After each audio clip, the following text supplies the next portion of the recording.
నేను విక్రమ్ని మాట్లాడుతున్నాను. సారీ, నేను ఇవాళ రాలేను.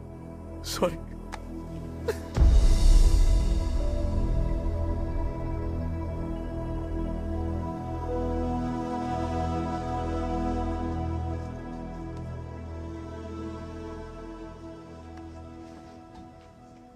సారీ అండి, కొంచెం తలనొప్పిగా ఉంది, అందుకే. చిన్నప్పుడే తప్పిపోయిందన్నారు, ఎలా గుర్తుపట్టారు? తప్పిపోయిన వాళ్ళని చేరదీసే ఆర్గనైజేషన్ ఒకటి ఆన్లైన్లో ఉంది. అందులో మూగవాళ్ల గురించి మాత్రం ఎంక్వైరీ చేస్తే తను సిలోన్లో ఉన్నట్టు తెలిసింది. తను బాగుంది కదా, అదే చాలు.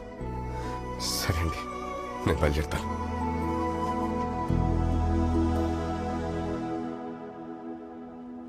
మీకు